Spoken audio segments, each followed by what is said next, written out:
સુરત में खराब रोड और ट्राफिक की समस्या ने लईने विरोध दर्शाववामां आव्यो। विरोध पक्षे मनपा सामे विरोध नोंधाव्यो। सूरत में दिवसे ने दिवसे रस्ता की स्थिति बगड़ती जई रही है। रस्ता पर मस्त मोटा खाड़ा पड़ी जता वाहन चालको पारावार मुश्केली वेठी रह्या छे। त्यारे आज एक खराब रस्ता थी कंटाळी विपक्ष मैदाने उतर्यु और विरोध नोंधाव्यो हतो।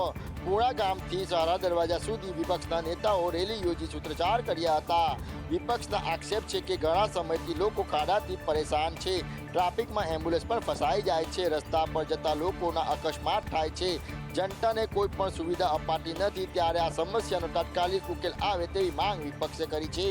वरसाद बाद सूरतनी सूरत बदलाई गई है। रस्ता पर एटला बधा खाड़ाओ पड़ी गया है कि लोको रस्ता पर पसार थती वखते भय अनुभवी रह्या छे। કેમ લાગે છે? કોંગ્રેસની પ્રશિક્ષણ શિબિરમાં પ્રતાપ દુધાતની ગેરહાજરી જોવા મળી, જે મુદ્દે કોંગ્રેસ હાઈકમાન્ડ લાલઘૂમ થઈ ગઈ। જૂનાગઢમાં આયોજિત કોંગ્રેસના પ્રશિક્ષણ શિબિરમાં અમરેલી જિલ્લા કોંગ્રેસ પ્રમુખ પ્રતાપ દુધાતની સૂચક ગેરહાજરી જોવા મળી। ત્યારે રાષ્ટ્રીય નેતૃત્વએ પ્રતાપ દુધાતની ગેરહાજરીની ગંભીરતાપૂર્વક નોંધ લીધી છે। અગાઉની શિબિરમાં પણ પ્રતાપ દુધાત હાજર રહ્યા ન હતા।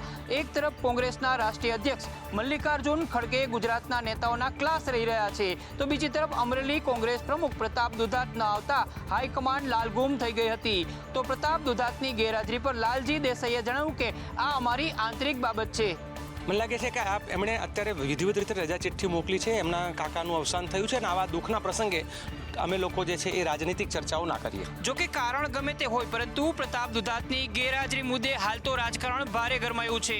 અત્યાર સુધી આપે સાંભળ્યું હશે કે અધિકારીઓ નાગરિકોનું સાંભળતા નથી, પરંતુ હવે તો આ સરકારી અધિકારીઓ ધારાસભ્યોનું પણ સાંભળતા નથી। મહેસાણામાં સરકારી અધિકારીઓની મનમાની સામે આવી હતી। કડીના ધારાસભ્ય રાજેન્દ્ર ચાવડા અને નાયબ ઇજનેર ઓજસ પટેલ વચ્ચેની વાતચીતનો વિડીયો વાયરલ થયો હતો।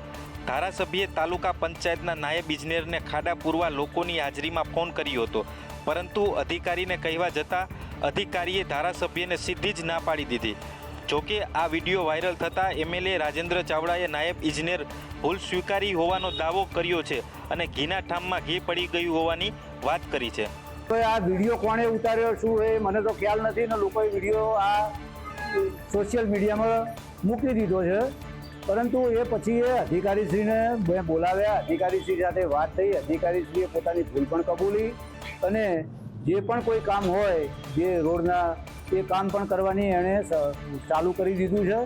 એટલે હવે આ પ્રશ્ન આખેથી પતી જાય। નડિયાદ મહાનગરપાલિકામાં વિવાદ વકર્યો છે। ભાજપ અને કોંગ્રેસના કાર્યકર્તાઓ વચ્ચે વિવાદ વકરતાની સાથે જ મામલો ઉગ્ર બન્યો છે। નડિયાદ મહાનગરપાલિકામાં ભાજપ અને કોંગ્રેસના કાર્યકર્તાઓ વચ્ચે છૂટા હાથની મારામારીનો મામલો સામે આવ્યો છે, જેમાં નડિયાદ શહેર કોંગ્રેસ પ્રમુખ હાર્દિક ભટ્ટે ધારાસભ્ય પંકજ દેસાઈ ઉપર આક્ષેપો લગાવ્યા હતા। પ્રમુખ હાર્દિક ભટ્ટે મનપામાં કોન્ટ્રાક્ટરો દ્વારા ભ્રષ્ટાચાર કરાઈ રહ્યા હોવાના આક્ષેપો કર્યા હતા। આક્ષેપોને લઈ ધારાસભ્ય પંકજ દેસાઈએ પોતાની પ્રતિક્રિયા આપી છે। ધારાસભ્યએ કહ્યું છે કે કામનો કોન્ટ્રાક્ટ પદ્ધતિસર આપવામાં આવે છે। તેમણે કહ્યું કે પહેલા તો કોંગ્રેસના શહેર પ્રમુખ એ જણાવે કે કયો કોન્ટ્રાક્ટર મારો છે। હા, તો તમે એને જે આક્ષેપ કર્યો એ વહિયાત આક્ષેપ કર્યો એના મારે જવાબ આપવાના એવું છે। પણ બીજું, આ કોર્પોરેશનની અંદર મેં ક્યારેય કોઈ ટેન્ડર જોયું નથી। નડિયાદ મહાનગરપાલિકાની અંદર મારામારીનો આ બનાવ હવે કેટલો આગળ વધે છે અને કઈ દિશા તરફ આગળ વધે છે તેના પર સૌ કોઈની ભાગેડુ લગ્નમાં માતા પિતાની મંજૂરી ફરજિયાત કરવાની માંગ સાથે જસદણના પાટીદાર ભવનથી ક્રાંતિ રેલી યોજાઈ હતી। મોટી સંખ્યામાં પાટીદાર સમાજના લોકો આ રેલીમાં જોડાયા હતા। આ મામલે પ્રાંત કચેરીમાં આવેદન પાઠવવામાં આવ્યું હતું। પાટીદાર આગેવાન દિનેશ બાંભણિયાએ કહ્યું કે દીકરીઓ ભાગેડુ લગ્ન કરે તે લગ્નમાં નોંધણીના કાયદામાં ફેરફાર કરવામાં આવે, જેવા કે લગ્ન નોંધણી દીકરીના રહેણાંક વિસ્તારમાં જ કરવામાં આવે અને લગ્ન નોંધણીમાં માતા પિતાની સહી ફરજિયાત કરવામાં આવે। માતા પિતાને 45 દિવસ અગાઉ નોટિસ આપીને લગ્ન નોંધણીની જાણ કરવામાં આવે। ભાગેડુ લગ્ન એક સમસ્યાનો સાથે સાથે સમાજ વ્યવસ્થાને અનબેલેન્સ કરવાનું ચાલુ થયું છે, ત્યારે અસામાજિક પ્રવૃત્તિ જે લોકોમાં દીકરીઓને નોંધીને થતી છે સરકાર પાસે માંગણી જે લગ્ન નોંધણીનો કાયદો છે એ તાલુકામાં અથવા તો દીકરીનું જે આધાર કાર્ડ છે ગામનું એમાં જ લગ્ન નોંધણી થાય અને સાથે સાથે 21 વર્ષની જો વયમર્યાદા કરવામાં આવે તો પણ જરૂરી છે। અને લગ્ન નોંધણીમાં મા બાપની સહી પણ જરૂરી છે. આ રેલીમાં અલ્પેશ કથિરિયા, રેશમા પટેલ, વરુણ પટેલ સહિતના અનેક પાટીદાર આગેવાનો ઉપસ્થિત. હવામાન વિભાગે 2 દિવસ બાદ રાજ્યમાં ભારે વરસાદની આગાહી વ્યક્ત કરી છે, તો નવરાત્રીમાં પણ હળવાથી મધ્યમ વરસાદની આગાહી હવામાન વિભાગે કરી છે. અપર એર સાયક્લોનિક સર્ક્યુલેશન અને લો પ્રેશર સિસ્ટમ સક્રિય થતાં વરસાદની આગાહી વ્યક્ત કરવામાં આવી રહી છે. હવામાન વિભાગે 14 થી 16 સપ્ટેમ્બર સુધી રાજ્યમાં ભારે વરસાદની આગાહી વ્યક્ત કરી છે. गुजरात रीजन और सौराष्ट्र कच्छ रीजन इसमें हेवी रेनफॉल का वार्निंग दिया गया है. 14, 15, 16 मेनली दक्षिण गुजरात की जो जिला है इसमें हेवी रेनफॉल आइसोलेटेड प्लेसेस में येलो वार्निंग के साथ दिया गया है. अहमदाबाद के लिए लाइट रेनफॉल का फोरकास्ट दिया गया है. તો હવામાન વિભાગે નવરાત્રીમાં પણ હળવાથી ભારે વરસાદની આગાહી વ્યક્ત કરી છે. और वीक टू 18 से 24 सितंबर जो नवरात्रि आ रहा है इसमें fairly to wide spread rainfall संभावना रहेगा. હવામાન વિભાગની આગાહીને જોતા એવું લાગી રહ્યું છે કે આ વખતે નવરાત્રીમાં ખેલૈયાઓએ છત્રી લઈને જ ગરબે ઘૂમવું પડશે. ટેરિફના ભયની વચ્ચે સુરતમાં લેબગ્રોમ ડાયમંડનું એક્સપોર્ટ વધ્યું છે. લેબગ્રોન ડાયમંડની માંગ વધતા ડાયમંડ માર્કેટમાં તેની પોઝિટિવ અસર જોવા મળી રહી છે. વિશ્વમાં 100માંથી 90 હીરા સુરતમાં તૈયાર થાય છે, જેથી ટેરિફની સૌથી વધુ અસર સુરતમાં જોવા મળી રહી છે.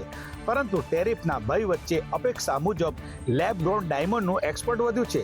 ગત ઓગસ્ટ 2024માં 839.72 કરોડ લેબગ્રોન ડાયમંડ એક્સપોર્ટ થયા હતા, જેમાં 1.90% વધારા સાથે આ વર્ષે ઓગસ્ટ 2025માં 885.67 કરોડના લેબગ્રોન ડાયમંડ એક્સપોર્ટ થયા છે.